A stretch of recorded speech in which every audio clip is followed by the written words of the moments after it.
اعوذ باللہ من الشیطان الرجیم بسم اللہ الرحمن الرحیم السلام علیکم ورحمۃ اللہ وبرکاتہ۔ آج کی اس ویڈیو میں ہم ایک بادشاہ کا تذکرہ کریں گے، ایک ایسے بادشاہ کا تذکرہ جنہوں نے بادشاہی میں فقیری کی۔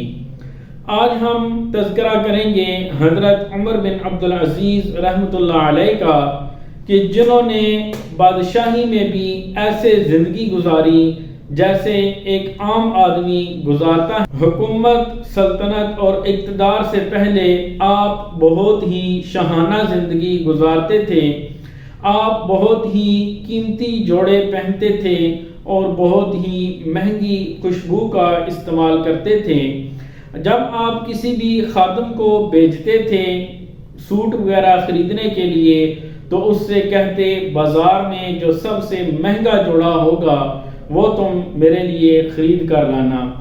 آپ کی مہنگی کو استعمال کرنے کا یہ انداز تھا کہ آپ جس گلی سے گزرتے تھے لوگوں کو پتہ چل جاتا تھا کہ یہاں سے حضرت عمر بن عبدالعزیز رحمۃ اللہ علیہ گزرے ہیں۔ لیکن جب آپ نے اقتدار کو سنبھالا تو آپ نے تمام قسم کی عیاشیاں اور مہنگے سوٹ وغیرہ استعمال کرنے چھوڑ دیے۔ آپ ایک عام سادہ سی زندگی گزارتے تھے۔ آپ بہت ہی طاقتور حکمران تھے۔ آج کل تو حکمرانوں میں اتنی طاقت اور قوت نہیں ہوتی کہ وہ اپنے فیصلوں کا اچھے طریقے سے نفاذ کر سکیں، کیونکہ ہمارے ہاں الیکشن کا سسٹم ہے اور 5 سال بعد جب ووٹنگ ہوتی ہے تو اس میں ہر حکمران کو اپنی فکر ہوتی ہے کہ کہیں ایسا نہ ہو کہ عوام ہمیں ریجیکٹ کر دے اور ہمارا اقتدار ہی ختم ہو جائے۔ لیکن جس دور میں حضرت عمر بن عبدالعزیز رحمۃ اللہ علیہ تھے، اس دور کا یہ عالم تھا کہ اگر حکمران کسی آدمی کو قتل کر دیتا تو کسی میں جرأت نہیں تھی کہ وہ بادشاہ سے اس کا سوال کر سکتا۔ لیکن حضرت عمر بن عبدالعزیز رحمۃ اللہ علیہ نے اپنی طاقت اور اقتدار ہونے کے باوجود ایسی زندگی گزاری کہ آج بھی ان کا نام اچھے انداز سے لیا جاتا ہے۔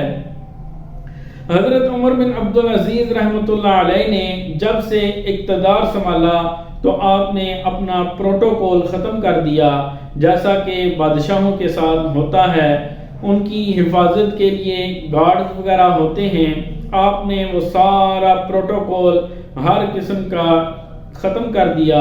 آپ نے اس قدر پابندی لگا دی تھی کہ کوئی بھی امام یا خطیب مسجد میں میرا نام لے کر میرے لیے دعا نہیں کرے گا، بلکہ وہ تمام مسلمانوں کے لیے دعا کرے گا، اور اللہ کا شکر ہے کہ میں بھی مسلمان ہوں اور میں بھی ان دعاؤں میں شامل ہو جاؤں گا۔ آپ اس قدر احتیاط سے کام لیتے تھے۔ آپ کے گھر کے یہ حالات تھے کہ ایک مرتبہ آپ گھر میں داخل ہوئے اور آپ کی بیٹیوں نے اپنے منہ کے اوپر ہاتھ رکھ لیا۔ جب آپ نے ان کو دیکھا تو ارشاد فرمایا کہ کیا وجہ ہے کہ تم نے اپنے منہ پر ہاتھ رکھ لیا ہے؟ کیا میرے منہ سے کوئی سمیل آ رہی ہے یا کیا وجہ ہے؟ تو اس پر ان کی بیٹیوں نے کہا کہ دراصل وجہ یہ ہے کہ ہم نے پیاز کے ساتھ روٹی کھائی ہے، جس کی وجہ سے ہمارے منہ سے سمیل آ رہی ہے، تو ہم نے اس وجہ سے اپنے منہ پہ ہاتھ رکھا ہوا ہے۔ ایک مرتبہ عید کے موقع پر آپ کے بچوں نے اصرار کیا کہ عید کے موقع پر ہمیں نئے کپڑے لے کر دیں، تو آپ کی بیوی نے کہا کہ بچوں نے کافی دن ہو گئے، کافی ٹائم گزر گیا ہے، انہوں نے نئے کپڑے نہیں پہنے، تو لہٰذا عید پہ انہیں نئے کپڑے لے کر دیں۔ تو حضرت عمر بن عبدالعزیز رحمۃ اللہ علیہ نے ارشاد فرمایا کہ میرے پاس تو اتنے پیسے نہیں ہیں کہ میں ان کو نئے کپڑے لے کر دوں۔ تو حضرت عمر بن عبدالعزیز رحمۃ اللہ علیہ کی بیوی نے کہا کہ آپ 1 مہینے کی تنخواہ ایڈوانس لے لیں تاکہ ہم کپڑے لے سکیں، اور بعد میں مزدوری کر کے یہ پیسے پورے کر دوں گی۔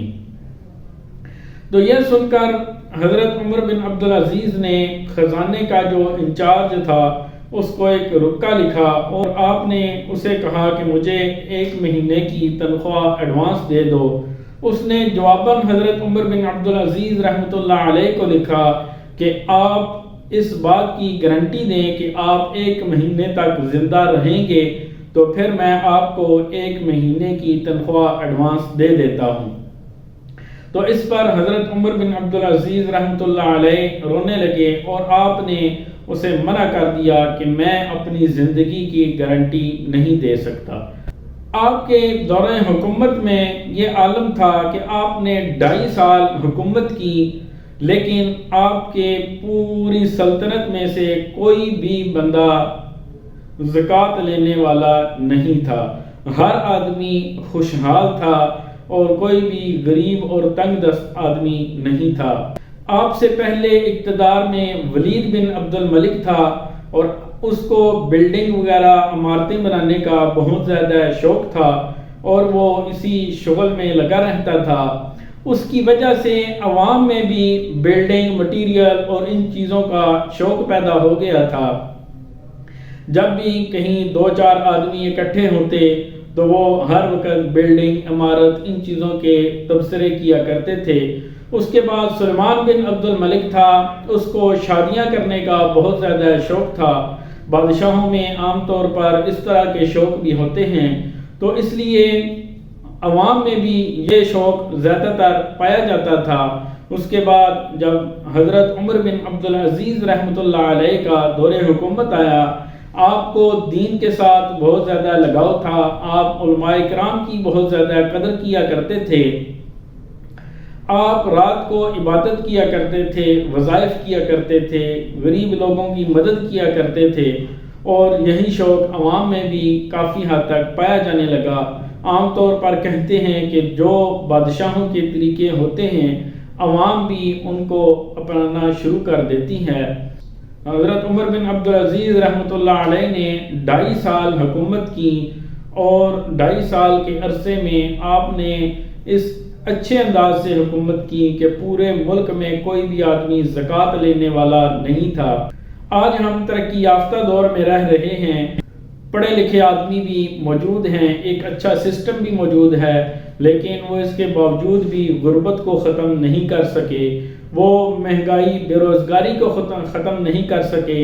اگر ہم چاہتے ہیں کہ ہم اپنے روزمرہ زندگی کے حالات کو بہتر کریں تو ہمیں دین کی طرف آنا پڑے گا، ہمیں قرآن پاک پڑھنا پڑے گا، حدیث شریف سنت پر عمل کرنا پڑے گا۔ تو اس کے لیے ضروری ہے کہ ہم قرآن پاک پڑھیں، سمجھیں اور اس پر عمل کریں۔ اللہ تعالی ہمیں نیک عمل کرنے کی توفیق عطا فرمائے۔ اجازت دیجیے، اللہ حافظ۔